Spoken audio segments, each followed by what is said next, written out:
塞爾維亞呢發生了1年半以來的最大的一次街頭的抗議集會，偏偏趕上總統出訪的时候。5月23號呢，数萬市民呢聚集在贝爾格萊德的斯拉維亞廣場上，高呼學生們正在贏得勝利，並要求舉行提前大選，調查貪污事件。此時呢，塞爾維亞總統武契奇呢正乘坐飛機前往北京進行為期5天的國事訪問。一邊是國內洶湧的民意，另一邊又是重要的外交行程。那這位執政10年以上的領導人，現在正處在執政以來最為困難的局面當中。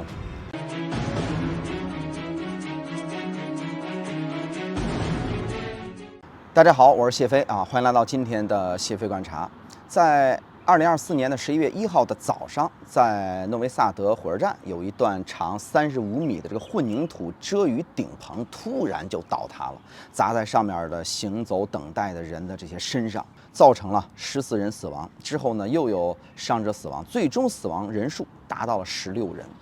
這死者當中啊，有一個6歲的北馬其頓的小女孩。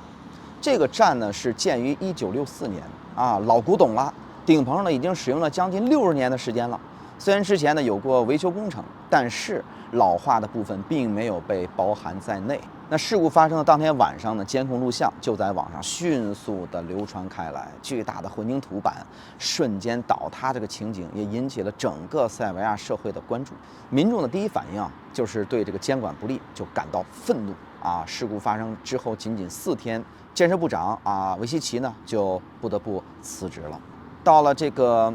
2025年1月28號，當時的總理武切維奇已經宣布辭職，並且議會呢也正式接受了他遞交的辭呈，啊，政府就進入到一個看守期嘛。但是呢，總理的下台並不能平息街頭的憤怒，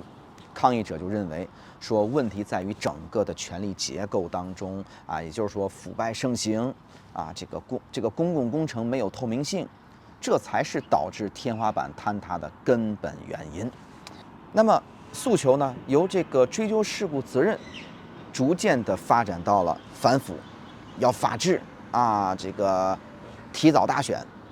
2025年3月，在貝爾格萊德呢發生了有史以來人數最多的一次集會啊，據說有上萬的人參與其中，全國各地也都有上千個城鎮就舉行了這個示威活動啊，學生呢成了這場運動的主要力量。那麼在5月23號的集會就表明，在過去的這1年半裡邊，這種力量呢並沒有減弱啊。集會呢主體的過程比較平穩。在活動結束之後呢，一些蒙面的年輕人呢向這個防暴警察就投擲這個石塊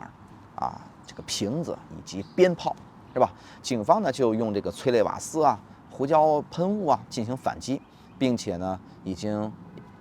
抓捕了好幾個人了。那麼當天呢，塞爾維亞的國家鐵路公司呢停止了所有進出這個自貝爾格萊德的列車的班次，被認為是防止外地人來首都參加示威的一種方式。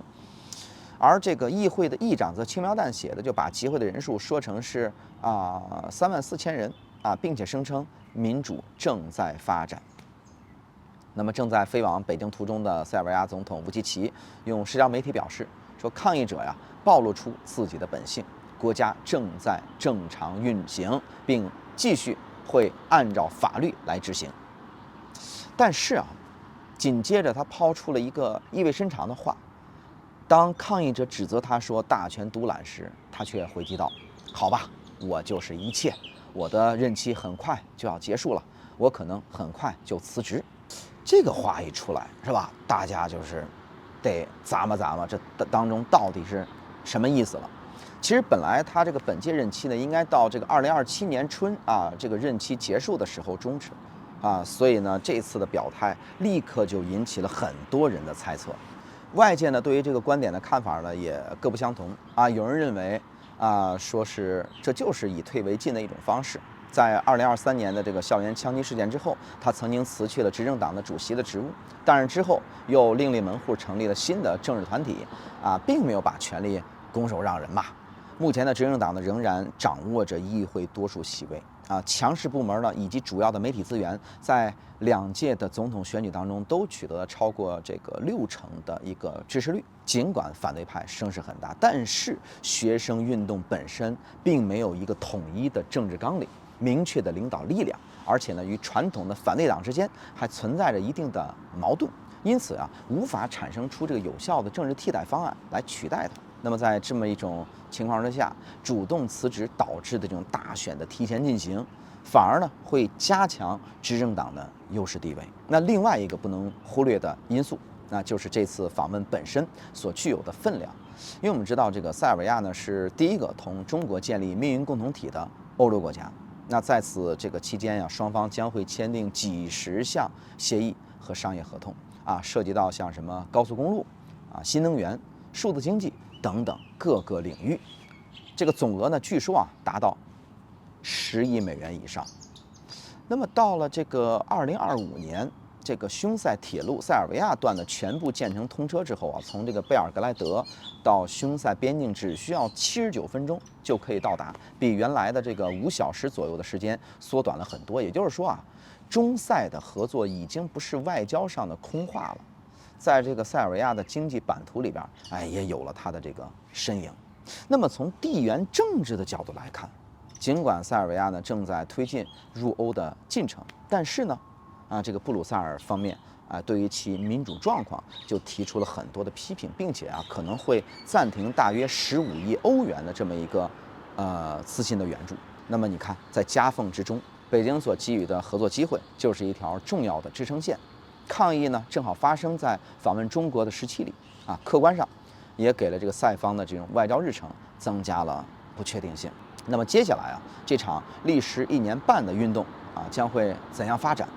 則主要看這個執政黨能否在經濟民生領域取得令人民滿意的成果吧。目前的塞爾維亞呢，街頭上有這個憤怒的火焰，外交上有握手的儀式，是主動後退的政治策略，還是形勢所迫的這種被動的轉變呢？恐怕只有時間才能夠給出答案。好了，感謝收看今天的謝飛觀察希望各位能點關注，我們下期節目再見。